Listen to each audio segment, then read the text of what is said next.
Tak lama, Andri datang membawa 2 gelas teh. Nih, teh manis buat yang hatinya lagi pahit.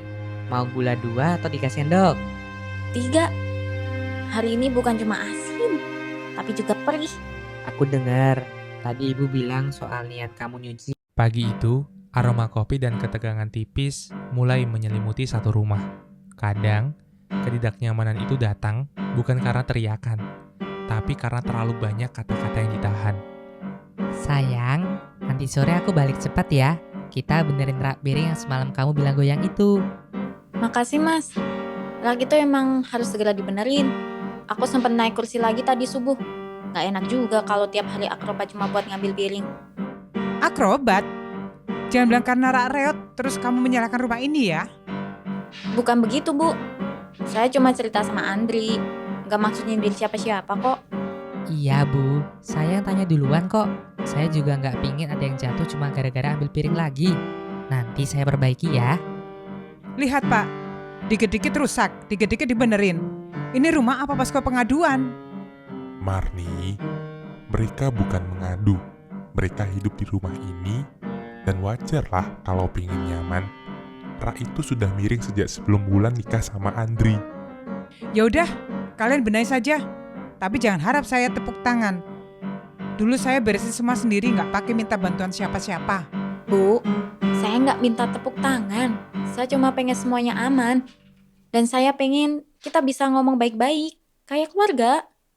Di dapur yang sama, tangan-tangan berbeda membersihkan piring yang sama, tetapi suara hati mereka belum tentu seirama. Tadi siang, aku lihat tetangga beli rak gantung. Kayaknya praktis juga ya bu. Jadi piringnya nggak numpuk. Kalau semua yang dilihat langsung pengen dibeli, nanti rumah ini bukan tempat tinggal, tapi showroom. Bu, bukan maksudnya gitu. Saya cuma mikir, mungkin itu bisa bantu kerjaan kita di dapur. Biar nggak terlalu ribet ambil barang. Kamu itu, Wulan, terlalu banyak mungkin. Hidup ini jalan, bukan teka-teki silang. Kalau mau ngapa-ngapain, ya langsung aja. Jangan cuma wacana. Tadi aku beli semangka. Wulan suka kan? Bu Marni juga. Bisa dimakan bareng nanti sore. Wah, makasih banyak pak. Saya potong nanti sore ya. Semangka dingin cocok buat sore-sore gini.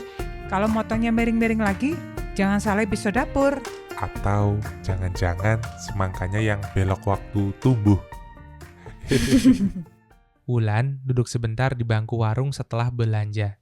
Ia melihat sepasang ibu dan anak kecil yang sedang bercanda. Anak kecil tertawa lepas. Sang ibu membetulkan kerudung si anak sambil senyum.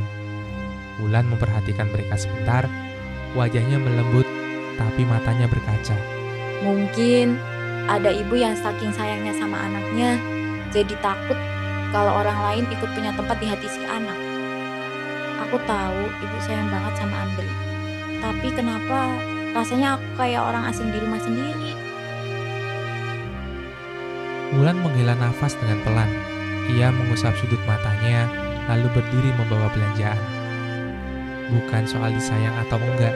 Kadang kita cuma pingin tahu ada tempat enggak buat kita di hatinya. Malam hari bukan hanya untuk tidur. Kadang malam adalah ruang paling jujur untuk hati bicara apa adanya. Gimana hari ini? Ibu masih nyentil juga? Masih. Tapi entah kenapa aku ngerasa nada ibu mulai berubah. Ya dikit sih. Ada momen dia gak langsung marah. Kayak sore tadi, dia denger aku ngomong. Walau jawabnya ya tetap tajam. Ibu itu kayak tahu mentah. Harus sabar ngolahnya. Tapi kalau sudah mateng, nikmat. Aku tuh pengen mas, suatu saat ibu bisa bilang ke aku makasih. Bukan karena aku nyenengin dia, tapi karena dia sadar aku sayang sama kalian. Sayang beneran. Aku juga pingin, Lan. Aku pingin kita bisa sarapan bareng, ketawa bareng, tanpa rasa tegang. Aku pingin juga kok rumah ini kayak dulu waktu kecil. Ramai, tapi hangat. Bukan ramai karena suara tinggi. Mas, kamu capek ya? Capek, tapi kamu rumahku. Jadi capekku ada tempat pulang. Wulan membuka lemari, mengelap panci tua milik almarhumah ibunya. Ia duduk di lantai. Bu, Panci ini udah tinggal lama di rumah kita dulu. Sekarang dia di sini ikut aku. Tapi rasanya aku masih belum nemu rumah. Itu peninggalan ibumu ya?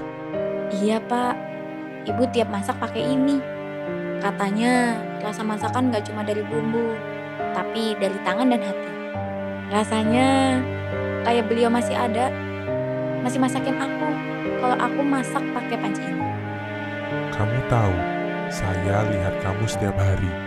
Dari caramu menyapu, tanpa bunyi, dari caramu nahan nafas kalau Bu Marni lewat. Saya paham, kamu sudah berusaha lebih dari cukup. Tapi kadang saya merasa kayak tamu di rumah sendiri Pak. Gak bisa duduk tenang, gak bisa nyalain TV, gak bisa nangis di ruang tamu karena takut ganggu suasana.